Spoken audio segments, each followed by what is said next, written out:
It's Monday. It's March 9th. I'm Megan McKinney. This is Here First from IPR. The remains of 6 soldiers from an Army Reserve unit based in Des Moines were returned to the U.S. this weekend in a somber military ceremony at Dover Air Force Base in Delaware. President Trump, Vice President Vance, and top officials from the Trump administration were there, along with Iowa Governor Kim Reynolds and Iowa's entire congressional delegation. 2 of the soldiers were Iowans. 20-year-old Declan Cody was a student at Drake and was promoted to sergeant after his death. 45-year-old Major Jeffrey O'Brien of Waukee was commissioned as an officer in the Army Reserve in 2012, and 54-year-old Chief Warrant Officer 3 Robert Marzin of Sacramento, California, had lived in Iowa for several years. The Sacramento Bee reports Kuwait was to be his final deployment after a 30-year military career.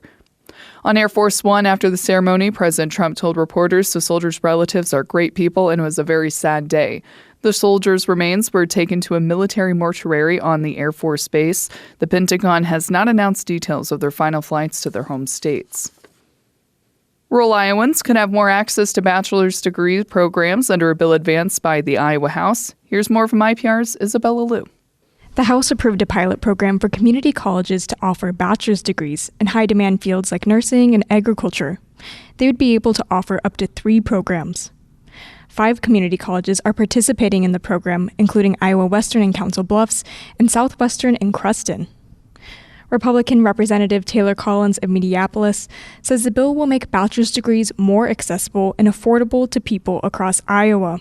And this bill moves the needle for household income and helps Iowans reaching for new opportunities. The degree programs couldn't be offered completely online, or if the same degree program is offered at the main campus of another college within 50 miles. I'm Isabella Liu, IPR News. The Iowa House and Senate have approved a bill that sets some state rules for prior authorization. That's a process insurance companies and government-run insurance programs use before approving a patient's medical treatment. This bill that's now on the governor's desk sets new timelines for prior authorization decisions. It also says a patient's doctor appealing denial of treatment or medication for a patient must talk to an insurance company representative who's an expert in the same area of medicine. Representative Austin Harris, a Republican from Moulton, notes the bill also makes changes that should speed up the process of state approval of healthcare facility construction. It is probably one of the most impactful pieces of legislation that will get down to the governor this year. It's going to make sure that we expand services and provide quicker care for the people of Iowa. The bill also makes it illegal for insurance companies to use artificial intelligence to authorize or deny medical treatment. Microplastics have been found all over the world and even in human bodies. Harvest Public Media's Kate Grumke reports scientists are working on an innovative way to use algae to clean up the tiny plastic shards. University of Missouri chemistry professor Susie Day was trying to engineer algae to produce aviation fuel. But instead, she found that the clumps of algae were great at grabbing onto microplastics in water. She's working on a process to add algae tanks to wastewater treatment plants, which could use some help picking up the smallest microplastics.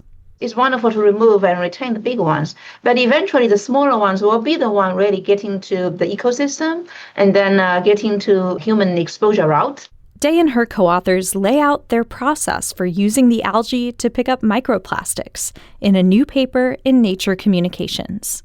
I'm Kate Grumke, Harvest Public Media. You're listening to Here First from IPR. I'm Megan McKinney. The state budget is facing a deficit along with Iowa's Medicaid program. Here in just a moment, what the governor and lawmakers are considering to fill that gap. And we'll take a look at bills that are moving forward in this legislative session. That's all after this break. Stay with us here on Here First. Welcome back. It's Here First from IPR. I'm Megan McKinney. Here today is IPR's Katerina Sestara. Hey, Katerina, welcome back. Good morning, Megan. It's Legislative Monday. We are entering the 9th week of the legislative session. More bills are passing chambers, some being amended, and lawmakers are trying to address some budget deficits. Let's start with that. The Medicaid program provides health insurance for low-income Iowans and Iowans with disabilities. It's facing a budget shortfall. Why is it, and what is Governor Kim Reynolds proposing to do to address this? During the COVID pandemic and for several years after that, the federal government paid a bigger share of Medicaid costs than usual. That policy has ended, so the state is back on the hook for paying more of Iowa's Medicaid costs. And the Reynolds administration says there's a $70 million deficit for the current fiscal year, and deficits are expected in future years too.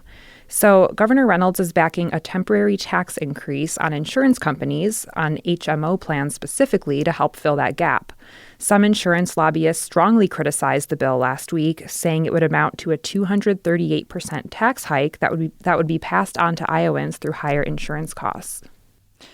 The entire state budget is facing a deficit too. Is anything new being proposed to deal with that?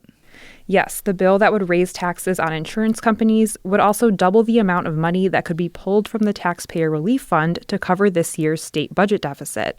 As a reminder, lawmakers created the fund to save up money to cover any budget gaps left after they made sweeping tax cuts. And now those budget gaps are getting bigger than initially expected, partly because of the Big Beautiful Bill's federal tax cuts that are also cutting into state revenue. So some lawmakers in the Senate are proposing changing how much money can come out of the Taxpayer Relief Fund at once, saying for this year, 100% of the budget gap can be covered by that fund instead of 50% under current law. As of now, that would be an estimated $1.3 billion coming out of the Taxpayer Relief Fund. And the Revenue Estimating Conference is set to meet this week, so we'll hear soon if there are any major updates on how much tax revenue the state's bringing in. House Republicans added provisions to the governor's health bill. What did they add? The governor's health bill started out with requiring future governors to continue applying for permission to restrict some unhealthy foods from SNAP, authorizing over-the-counter ivermectin, and banning some food dyes from school meals. The House added a lot more to that when it passed the bill last week. It now has physical education standards for schools and a requirement for high school students to participate in an extracurricular activity. The bill also includes limits on digital instruction for elementary schools, and it contains school lunch legislation that was proposed last year that would require the state to ask for federal permission for exemptions from school meal standards related to sodium, whole grains, and fruit and vegetable variety. And if that's approved, the state would have to develop standards to focus on regional food sources and prioritize animal-based protein. That bill is now going to the Senate for consideration. The local civil rights bill has passed the House. It wouldn't let local governments have different anti-discrimination protections than the state Civil Rights Act. What were the arguments for and against this? Governor Reynolds proposed this after she signed a law last year removing protections against gender identity discrimination from the Iowa Civil Rights Act. And some local governments kept or added local gender identity protections. So House Republicans attached that proposal to a different bill that makes some changes to local civil rights commissions and passed it on to the Senate. Republicans said this will prevent a patchwork of different civil rights policies across the state, but Democrats opposed the bill, saying it makes Iowa less welcoming and hurts the state's ability to grow its workforce. What other bills have you been following this session have passed the House or the Senate? Well, House Republicans passed their so-called tough-on-crime package in the House last week, so I'm watching to see if that'll have a path forward in the Senate. The House also passed a bill repealing requirements for police to have annual bias prevention training. That's something the legislature unanimously passed in 2020. And a Senate subcommittee advanced Senate Republicans' property tax bill last week, but it seems like there's still a long way to go before Republican leaders agree on a plan for property tax relief. All right. Thank you, Katerina, for the update. Thanks, Megan. And thank you for taking the time to be informed in this world. I'm Megan McKinney. I hope you had a great weekend. Make sure you set those clocks an hour forward if you haven't, and have a fabulous Monday.